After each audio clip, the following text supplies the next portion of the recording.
और तुई प्रभ जन मूक उचरै खाट शास्त्र पिंग गिरन चढ़ जाए अंध लखो बजरो सुनै जो काल कृपा कराए। जेता जियो पिंड सब तेरा तू अंतर जामी पुरख भगवान दासन दास कहे जन नानक जेहा तू कराए तेहा हों करी बख्यान। सतनाम श्री वाहिगुरु साहिब जी। आसा बाप दिलासा मेरो कीना सेज सुखाली मुख अमृत दीना। तिस बाप को क्यों मनो विसारी आगे ज्ञान बाजी हारी। मुई मेरी माई हो खरा सुखाला पैरो नहीं दगली लगे ना पाला रहाओ। बाल तिस बापै जिन हो जाया पंचा ते मेरा संग चुकाया। पंच मार पावा तल दीने हर सिमरन मेरा मन तन भीने।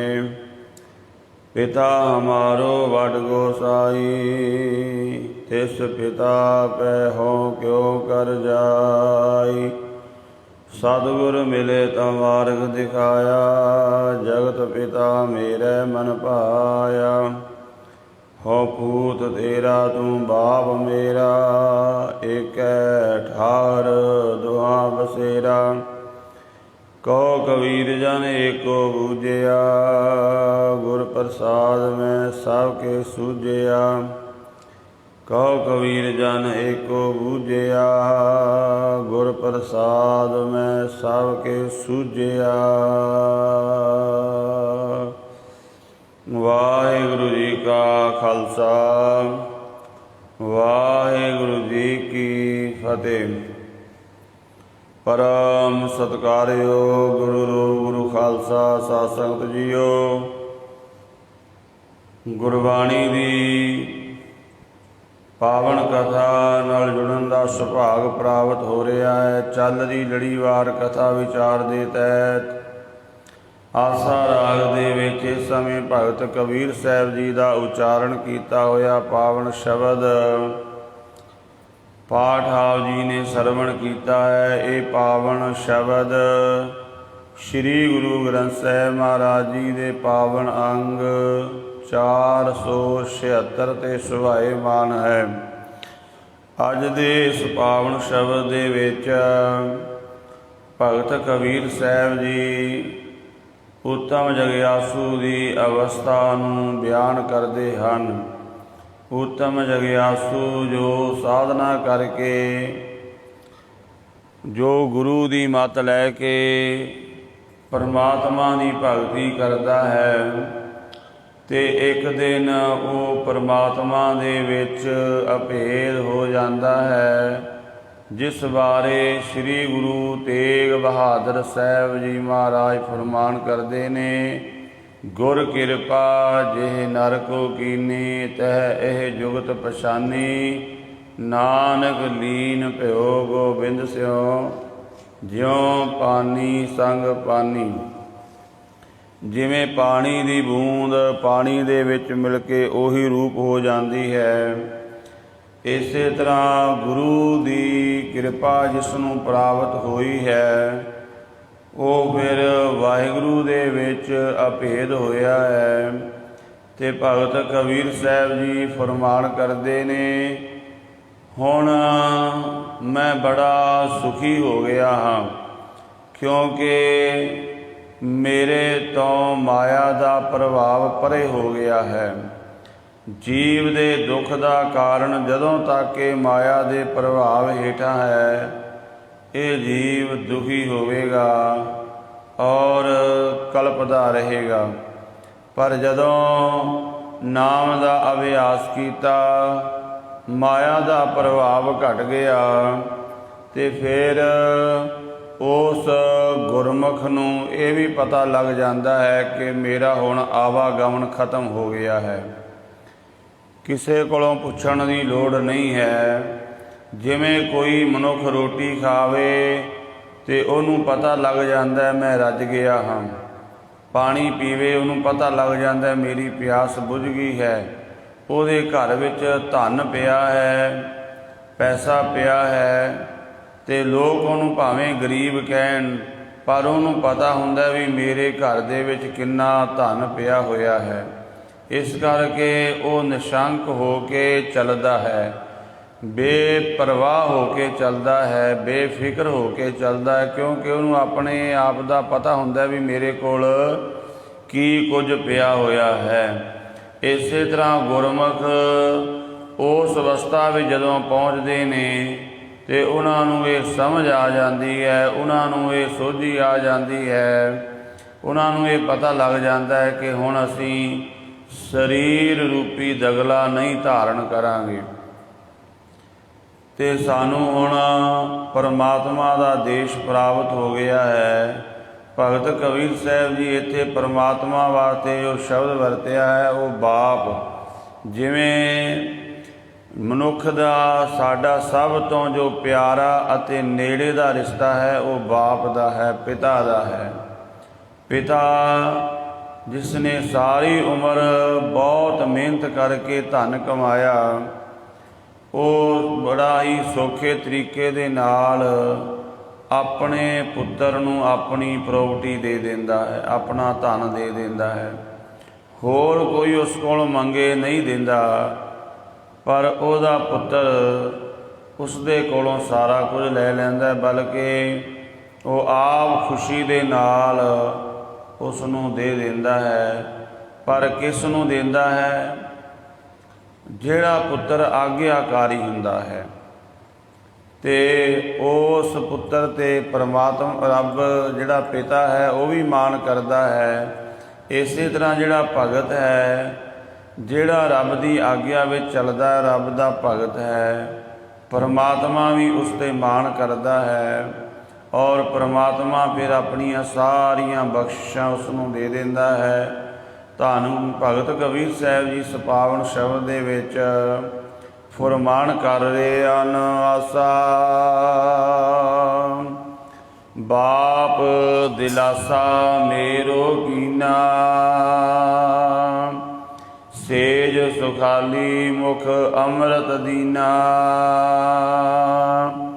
ਜਿਵੇਂ ਆਪਣਾ ਬੱਚਾ ਕੋਈ ਪੜ੍ਹਾਈ ਕਰ ਰਿਹਾ ਹੈ ਜਾਂ ਕੋਈ ਵੀ ਕਾਰਜ ਕਰਦਾ ਹੈ ਤੇ ਉਹ ਬੱਚਾ ਕਈ ਵਾਰ ਉਦਾਸ ਹੋ ਜਾਂਦਾ ਹੈ, ਪਰ ਉਸ ਦਾ ਪਿਤਾ ਉਸ ਨੂੰ ਹੌਸਲਾ ਦਿੰਦਾ ਵੀ ਕੋਈ ਗੱਲ ਨਹੀਂ, ਹਿੰਮਤ ਮਾਰ, ਤੂੰ ਕਾਮਯਾਬ ਹੋ ਜਾਣਾ ਹੈ, ਤੂੰ ਤਾਂ ਬਹੁਤ ਲਾਇਕ ਹੈ, ਬਹੁਤ ਆਗਿਆਕਾਰ ਹੈ। ਇਸੇ ਤਰ੍ਹਾਂ ਜਦੋਂ ਕੋਈ ਰੱਬੀ ਮਾਰਗ 'ਤੇ ਤੁਰਦਾ ਤੇ ਉਹ ਰੱਬ ਵੀ ਜੀਵ ਨੂੰ ਧਰਵਾਸ ਦਿੰਦਾ ਹੈ, ਡੋਲਣਾ।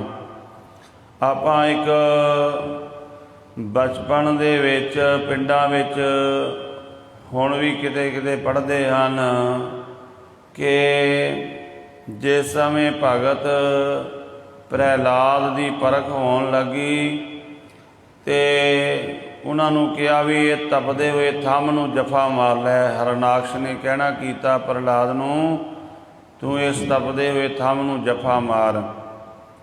ਤੇ ਪਿੰਡਾਂ ਵਿੱਚ ਆਮ ਕਰਕੇ ਧਾਰਨਾ ਪੜ੍ਹਦੇ, ਕੀੜੀ ਨਾ ਬਣਦੇ ਰਾਮਾ ਤਾਂ ਪ੍ਰਹਿਲਾਦ ਜੋੜ ਜਾਂਦਾ।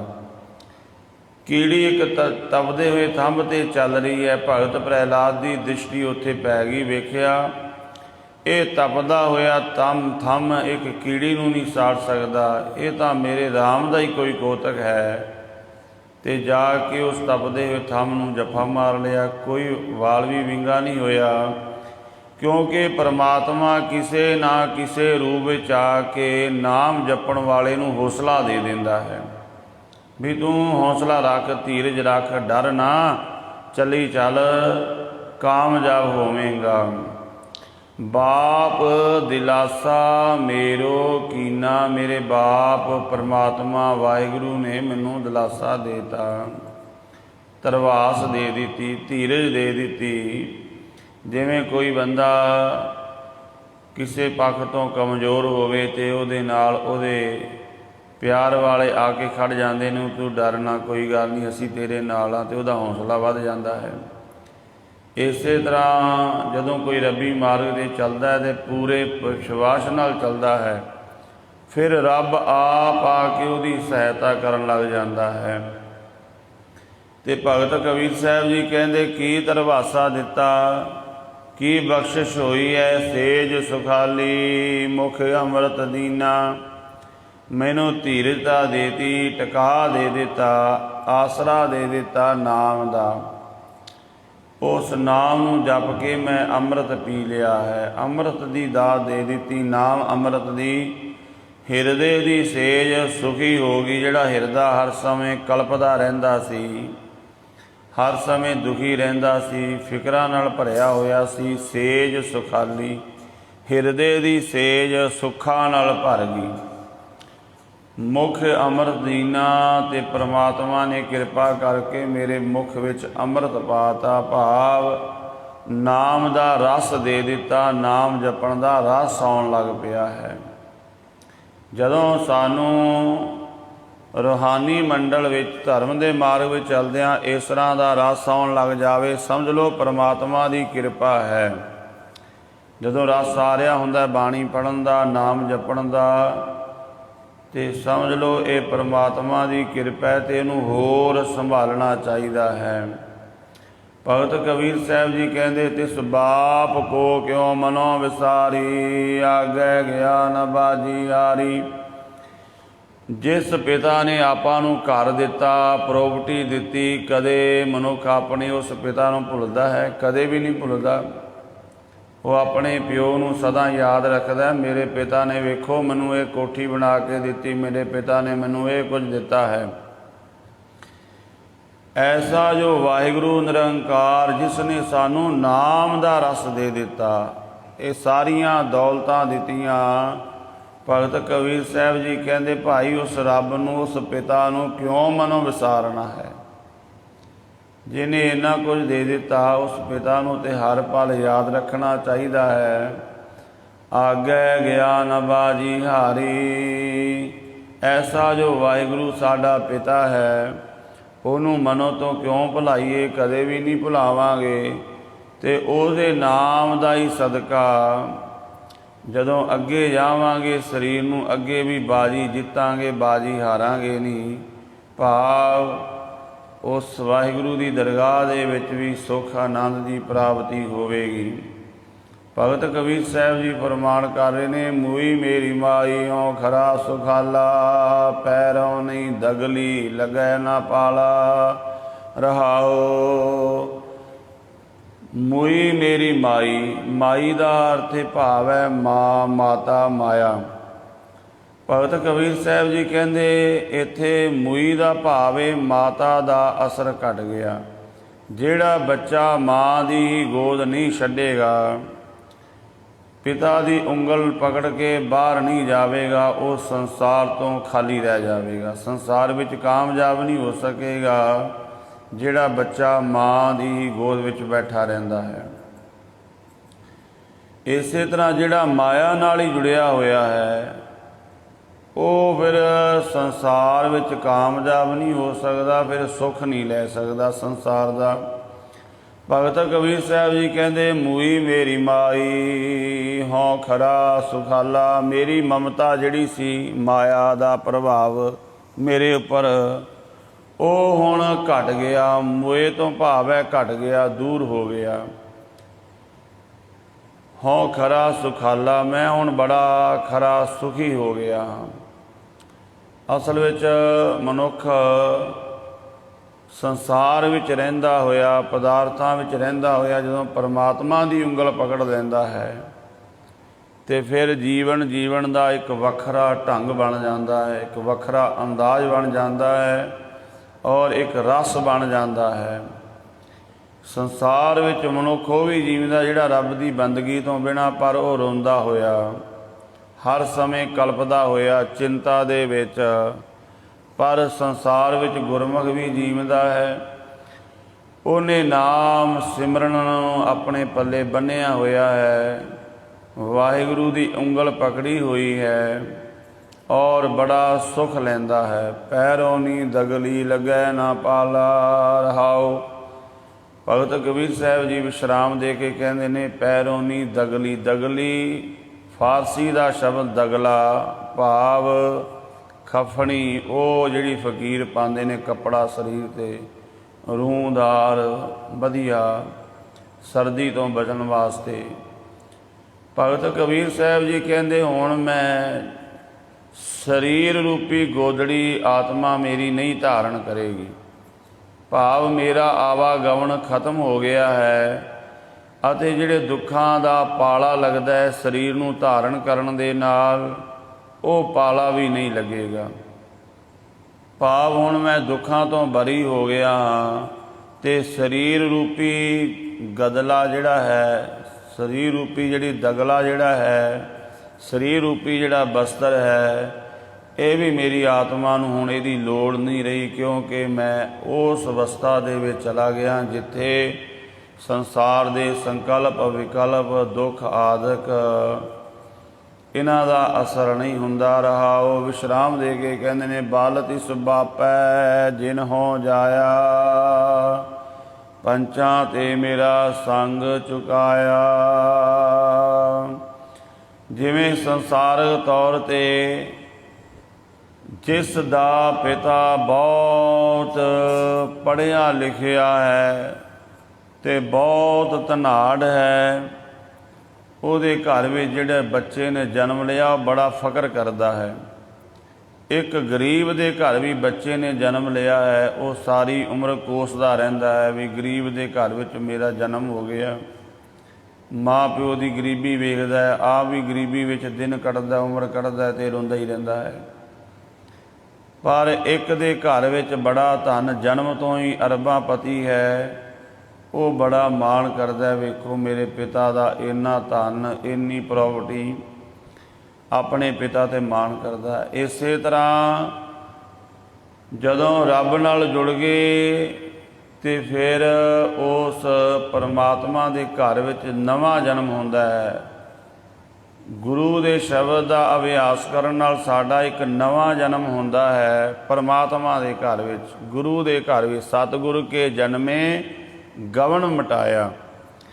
ਇੱਕ ਤਾਂ ਸਾਡਾ ਜਨਮ ਹੋਇਆ ਮਾਤਾ ਪਿਤਾ ਦੇ ਸੰਜੋਗ ਨਾਲ ਇਹ ਸਰੀਰ ਦਾ, ਇੱਕ ਜਨਮ ਹੁੰਦਾ ਹੈ ਸਾਡੀ ਸੁਰਤ ਦਾ, ਗੁਰੂ ਦੇ ਸ਼ਬਦ ਨਾਲ ਸੰਜੋਗ ਹੁੰਦਾ ਹੈ। ਜਦੋਂ ਸਾਡੀ ਸੁਰਤ ਗੁਰੂ ਦੇ ਸ਼ਬਦ ਨਾਲ ਜੁੜਦੀ ਹੈ, ਫਿਰ ਇੱਕ ਨਵਾਂ ਜੀਵਨ ਮਿਲਦਾ ਹੈ। ਜੀਵਨੋਂ ਮੈਂ ਜੀਵਨ ਪਾਇਆ ਗੁਰਮੁਖ ਭਾਏ ਰਾਮ। ਉਹ ਜੀਵਨ ਕਦੇ ਖਤਮ ਨਹੀਂ ਹੁੰਦਾ। ਸਾਡਾ ਇਹ ਸਰੀਰਕ ਜੀਵਨ ਇੱਕ ਦਿਨ ਖਤਮ ਹੋ ਜਾਵੇਗਾ, ਮੁੱਕ ਜਾਵੇਗਾ, ਪਰ ਜਿਹੜਾ ਸ਼ਬਦ ਨਾਲ ਜਨਮ ਹੁੰਦਾ ਹੈ ਉਹ ਕਦੇ ਖਤਮ ਨਹੀਂ ਹੁੰਦਾ। ਦੇਖੋ, ਖਾਲਸਾ ਪੰਥ ਸਾਜਿਆ ਮਹਾਰਾਜ ਜੀ ਨੇ ਸ਼ਬਦ ਦੇ ਨਾਲ। ਅੰਮ੍ਰਿਤ ਤਿਆਰ ਕੀਤਾ ਗਾ ਬਾਣੀਆਂ ਪੜ੍ਹ ਕੇ। ਖਾਲਸੇ ਦਾ ਸਾਜਣਾ ਦਿਵਸ 'ਤੇ ਤੁਸੀਂ ਮਨਾਓਗੇ, ਪਰ ਕਦੇ ਵੀ ਖਾਲਸੇ ਦਾ ਜਿਹੜਾ ਹੈ ਉਹ ਮੌਤ ਦਾ ਦਿਨ ਨਹੀਂ ਮਨਾਇਆ ਜਾਵੇਗਾ। ਖਾਲਸਾ ਪੰਥ ਮਹਾਰਾਜ ਜੀ ਨੇ ਸ਼ਬਦ ਵਿੱਚੋਂ ਸਾਜਿਆ ਹੈ, ਸਦੀਵੀ ਹੈ ਖਾਲਸਾ। ਖਾਲਸੇ ਦਾ ਕਦੇ ਮਰਨ ਦਿਵਸ ਨਹੀਂ ਹੈ, ਕਿਉਂਕਿ ਜਿਹੜਾ ਸ਼ਬਦ ਤੋਂ ਪੈਦਾ ਹੋਇਆ ਉਹਦੀ ਕਦੇ ਮੌਤ ਨਹੀਂ ਹੈ। ਤੋ ਇਸ ਤਰ੍ਹਾਂ ਸ਼ਬਦ ਨਾਲ ਜਦੋਂ ਜਨਮ ਹੋਇਆ ਰੱਬ ਦੇ ਘਰ ਵਿੱਚ, ਉਸ ਪਰਮਾਤਮਾ ਤੋਂ ਸਦਕੇ ਜਾਈਏ ਜਿਹਦੇ ਘਰ ਵਿੱਚ ਸਾਡਾ ਜਨਮ ਹੋ ਗਿਆ, ਕਿਉਂਕਿ ਉਹ ਬਾਪ ਕਿੰਨੀ ਪ੍ਰੋਪਰਟੀ ਦਾ ਮਾਲਕ ਹੈ, ਖੰਡਾਂ ਬ੍ਰਹਿਮੰਡਾਂ ਦਾ ਸਾਰਾ ਕੁਝ ਉਸੇ ਦਾ ਹੀ ਹੈ। ਉਸ ਵਾਹਿਗੁਰੂ ਤੋਂ ਸਦਕੇ ਜਾਈਏ ਜਿਹਨੇ ਆਪਣੇ ਘਰ ਵਿੱਚ ਸਾਨੂੰ ਜਗ੍ਹਾ ਦੇ ਦਿੱਤੀ ਹੈ। ਪੰਚਾਂ ਤੇ ਮੇਰਾ ਸੰਗ ਚੁਕਾਇਆ, ਅਤੇ ਵਾਹਿਗੁਰੂ ਦੇ ਨਾਮ ਦੀ ਕਿਰਪਾ ਹੋਈ। ਉਸ ਵਾਹਿਗੁਰੂ ਦੇ ਨਾਮ ਸਿਮਰਨ ਦਾ ਸਦਕਾ ਜਿਹੜੇ 5 ਵਿਕਾਰ ਮੇਰੇ ਖਹਿੜੇ ਪਏ ਹੋਏ ਸਨ, ਮਹਾਰਾਜ ਕਹਿੰਦੇ ਭਗਤ ਕਬੀਰ ਸਾਹਿਬ ਜੀ ਕਿ ਉਹ ਮੇਰੇ ਤੋਂ ਖਹਿੜਾ ਛਡਾ ਦਿੱਤਾ ਉਹਨਾਂ ਦਾ। ਜਿਹੜੇ ਹਰ ਸਮੇਂ ਮੈਨੂੰ ਤੰਗ ਕਰਦੇ ਸਨ, ਮੇਰੇ ਪਿਤਾ ਵਾਹਿਗੁਰੂ ਨਿਰੰਕਾਰ ਨੇ ਕਿਰਪਾ ਕੀਤੀ, ਉਹਨਾਂ 5 ਤੋਂ ਮੇਰਾ ਖਹਿੜਾ ਛਡਾ ਦਿੱਤਾ। ਪੰਚ ਮਾਰ ਪਾਵਾ ਤਲ ਦੀਨੇ। ਖਹਿੜਾ ਹੀ ਨਹੀਂ ਛਡਾਇਆ, ਬਲਕਿ ਉਹਨਾਂ ਨੂੰ ਮੇਰੇ ਗੁਲਾਮ ਬਣਾ ਦਿੱਤਾ। ਜਿਹੜੇ ਪੰਜ ਵਿਕਾਰ ਮੈਨੂੰ ਦਬੋਚੀ ਫਿਰਦੇ ਸਨ, ਮੇਰੇ ਤੇ ਹਾਵੀ ਹੋਏ ਫਿਰਦੇ ਸਨ, ਮੇਰੇ ਪਿਤਾ ਵਾਹਿਗੁਰੂ ਨਿਰੰਕਾਰ ਪਰਮੇਸ਼ਵਰ ਨੇ ਕਿਰਪਾ ਕੀਤੀ, ਉਹਨਾਂ ਪੰਜਾਂ ਨੂੰ ਮੇਰੇ ਪੈਰਾਂ ਥੱਲੇ ਲੈ ਆਉਂਦਾ, ਭਾਵ ਮੇਰਾ ਗੁਲਾਮ ਕਰ ਦਿੱਤਾ ਹੈ। ਏਖੈ ਠਾਹਰ। ਵਾਹਿਗੁਰੂ ਭਗਤ ਕਬੀਰ ਸਾਹਿਬ ਜੀ ਫਰਮਾਨ ਕਰਦੇ, ਹਰ ਸਿਮਰਨ ਮੇਰਾ ਮਨ ਤਨ ਭਿੰਨੇ। ਤੇ ਵਾਹਿਗੁਰੂ ਦਾ ਨਾਮ ਸਿਮਰਨ ਕਰਕੇ ਮੇਰਾ ਮਨ ਤਨ ਭਿੱਜ ਗਿਆ ਹੈ। ਤਨ ਵੀ ਔਰ ਮਨ ਵੀ ਨਾਮ ਦੇ ਵਿੱਚ ਇੱਕ ਰਸ ਓਤ ਪੋਤ ਹੋ ਗਏ ਨੇ। ਹੁਣ ਤਨ ਦੀ ਵੀ ਜਿਹੜੀ ਬਾਹਰਲੀ ਕਿਰਿਆ ਸੀ ਉਹਦੇ ਵਿੱਚ ਬੜਾ ਫਰਕ ਆ ਗਿਆ ਹੈ।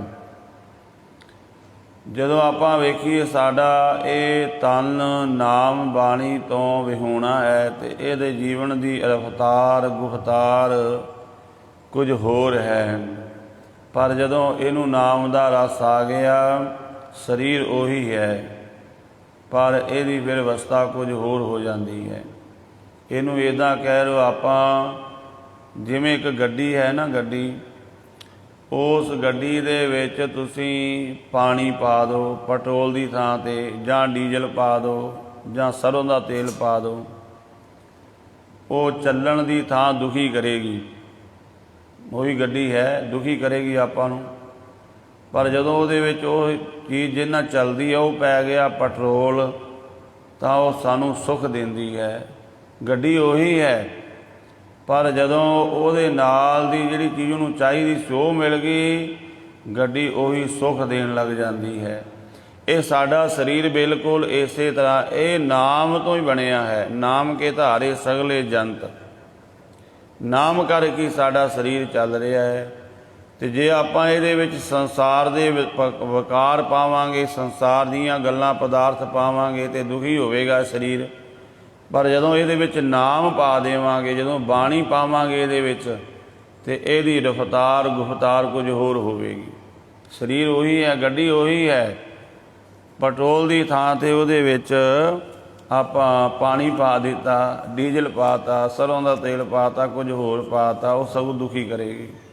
ਇਸੇ ਤਰ੍ਹਾਂ ਇਹ ਸਰੀਰ ਹੈ, ਨਾਮ ਦੀ ਥਾਂ 'ਤੇ ਆਪਾਂ ਇਹਦੇ ਵਿੱਚ ਹੋਰ ਕੁਝ ਪਾ ਤਾ, ਵਿਕਾਰਾਂ ਦੀਆਂ ਗੱਲਾਂ, ਗੰਦੇ ਮੰਦੇ ਗੀਤ, ਹੋਰ ਕੁਝ ਪਾਈ ਗਏ ਅਤੇ ਦੁਖੀ ਕਰੇਗਾ ਸਰੀਰ। ਇਹ ਬਾਣੀ ਵਿੱਚ ਮਹਾਰਾਜ ਨੇ ਲਿਖਿਆ ਹੈ, ਪਰ ਆਪਾਂ ਉਹ ਕਰਦੇ ਹਾਂ। ਮਹਾਰਾਜ ਕਹਿੰਦੇ, ਗੰਧਨ ਵੈਣ ਸੁਣੈ ਉਲਝਾਵੈ, ਨਾਮ ਲੈਤ ਅਲਕਾਇਆ।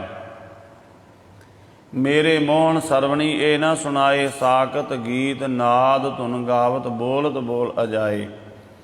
ਅਤੇ ਜਦੋਂ ਆਪਾਂ ਬੈਠ ਕੇ ਇਹੀ ਸਰੀਰ ਨਾਲ ਕੀਰਤਨ ਸੁਣਾਂਗੇ, ਕਥਾ ਸੁਣਾਂਗੇ, ਬਾਣੀ ਪੜ੍ਹਾਂਗੇ, ਅਤੇ ਫਿਰ ਇਹ ਸਰੀਰ ਸੁੱਖ ਦੇਣ ਲੱਗ ਪਵੇਗਾ, ਕਲਪਨਾ ਤੋਂ ਰਹਿਤ ਹੋ ਜਾਵੇਗਾ। ਭਗਤ ਕਬੀਰ ਸਾਹਿਬ ਜੀ ਕਹਿੰਦੇ, ਮੇਰਾ ਜਿਹੜਾ ਮਨ ਤਨ ਹੈ ਉਹ ਨਾਮ ਰਸ ਵਿੱਚ ਭਿੱਜ ਗਿਆ ਹੈ। ਪਿਤਾ ਹਮਾਰੋ ਵੱਡ ਗੋਸਾਈ, ਤਿਸ ਪਿਤਾ ਪੈਹੋ ਕਿਉ ਕਰ ਜਾਈ। ਉਹ ਮੇਰਾ ਪਿਤਾ ਵਾਹਿਗੁਰੂ ਬਹੁਤ ਵੱਡਾ ਹੈ, ਬਹੁਤ ਵੱਡਾ ਹੈ। ਗੋਸਾਈ ਧਰਤੀ ਦਾ ਮਾਲਕ ਹੈ, ਸਾਰੇ ਕੁਝ ਦਾ ਮਾਲਕ ਹੈ। ਧਰਤੀ ਦਾ ਭਾਵ ਸਾਰਾ ਕੁਝ। ਉਸ ਵਾਹਿਗੁਰੂ ਪਿਤਾ ਤੱਕ ਪਹੁੰਚਿਆ ਕਿਵੇਂ ਜਾਵੇ। ਤਿਸ ਪਿਤਾ ਪੈਹੋ ਕਿਉ ਕਰ ਜਾਈ। ਸਵਾਲ ਇਹ ਹੈ, ਭਗਤ ਕਬੀਰ ਸਾਹਿਬ ਜੀ ਕਹਿੰਦੇ, ਮੈਨੂੰ ਪੁੱਛਿਆ ਗਿਆ ਵੀ ਤੂੰ ਰੱਬ ਤੱਕ ਕਿਵੇਂ ਪਹੁੰਚਿਆ ਹੈ। ਦੇਖੋ, ਦੁਨੀਆ ਦੇ ਵਿੱਚ ਕੋਈ ਧਨ ਕਮਾਵੇ ਨਾ, ਧਨ, ਅਤੇ ਆਪਾਂ ਉਹਨੂੰ ਪੁੱਛੀਏ ਤਾਂ ਉਹ ਭੇਦ ਨਹੀਂ ਦਿੰਦਾ ਛੇਤੀ ਆਪਣਾ, ਵੀ ਮੈਂ ਧਨ ਕਿਵੇਂ ਕਮਾ ਰਿਹਾ, ਮੈਂ ਕਿਵੇਂ ਕਾਰੋਬਾਰ ਸ਼ੁਰੂ ਕੀਤਾ ਹੈ, ਸਾਰਾ ਕੋਈ ਆਪਣਾ ਭੇਦ ਨਹੀਂ ਦਿੰਦਾ।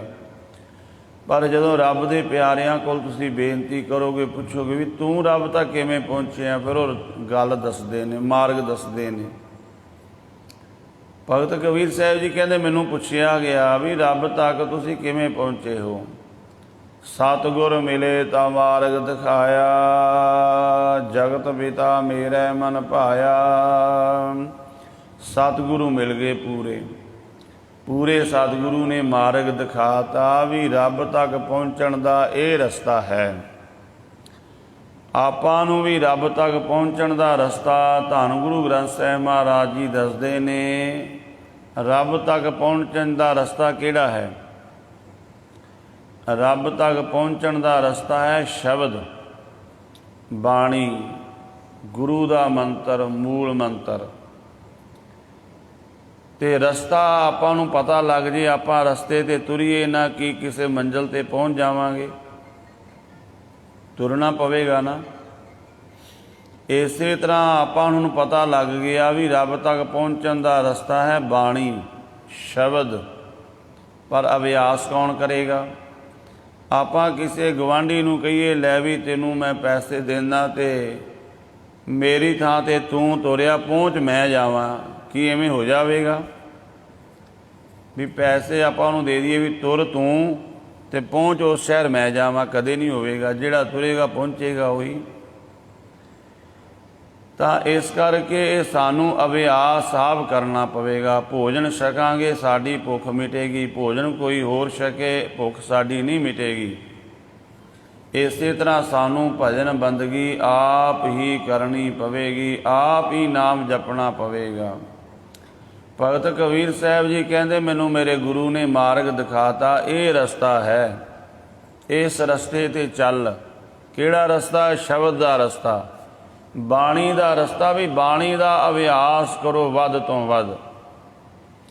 ਜੇ ਕੋਈ ਰਾਹੀ ਮੰਜ਼ਿਲ 'ਤੇ ਤੁਰਿਆ ਹੈ, ਪਹਿਲੀ ਗੱਲ ਤੇ ਭਾਈ ਗੁਰਦਾਸ ਜੀ ਲਿਖਦੇ ਨੇ ਤੁਰਨ ਵਾਲੇ ਘੱਟ ਨੇ, ਰੂਹਾਨੀਅਤ ਦੀ ਦੁਨੀਆ ਵਿੱਚ ਪੁੱਛਣ ਵਾਲੇ ਜ਼ਿਆਦਾ ਨੇ।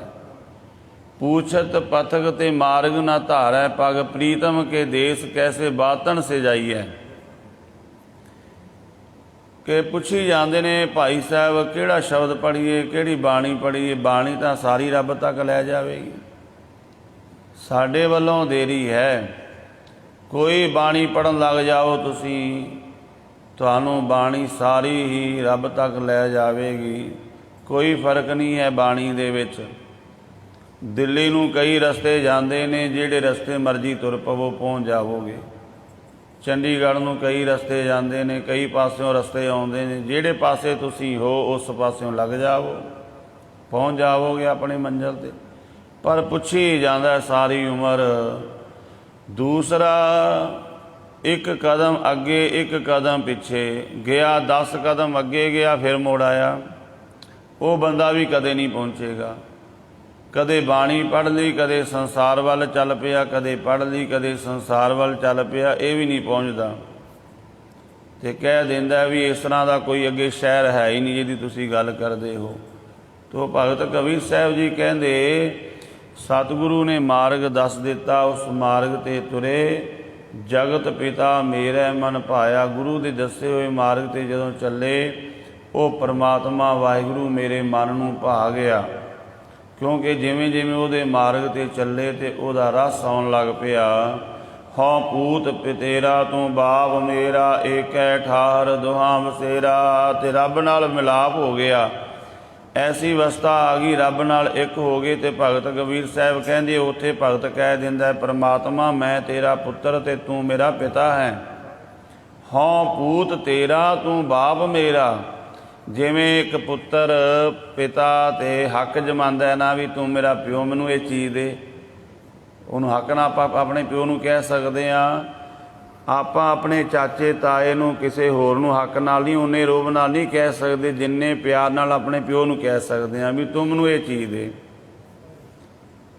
अक्सर इदा हो भी जाता है, कई बार वो चाचा कहता जा अपने प्यो को लै लै, ਜਾਂ कोई होर रिश्तेदार भी कहता अपने प्यो को लै लै। इस तरह गुरमुखो पर पिता नहीं ये कहता किसी होर को लै लै।